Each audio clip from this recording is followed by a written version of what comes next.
JOUSE NGAI TULAI NAM CHEDAN JAILAA in HINOI TUGEL THEI JOUSE NAGEL TULAI NAM CHEDAN NAGEL MIJOUSE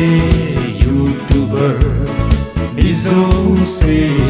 actor actress MIJOUSE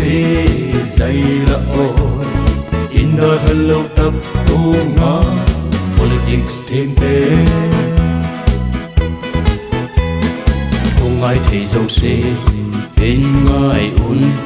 TULAI NAM CHEDAN JAILAA in HINOI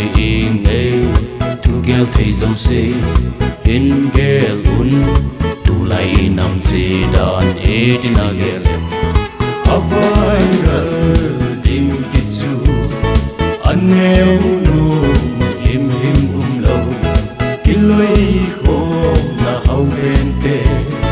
HOMPI naya KIKHAI sama MENGCHA HINOM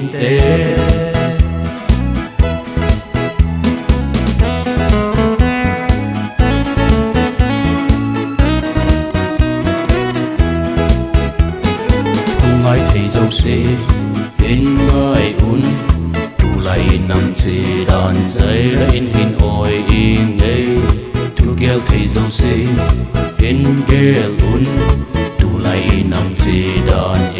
NAGEL Zatang le nam dang ho Chunga ki pau zau TALOU Ni bol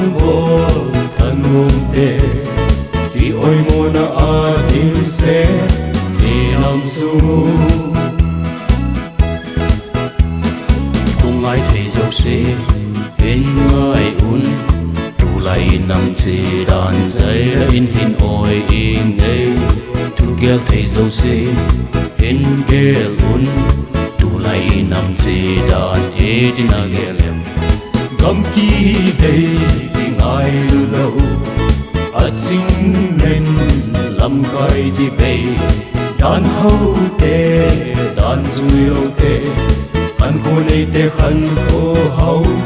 Pat ho lo te In sung le nam sunga Politics bol ko ngataw hite Ei ma ho le ei ma ho Sang phat sum na in nam pi Hãy subscribe cho kênh Ghiền Mì Gõ để không bỏ lỡ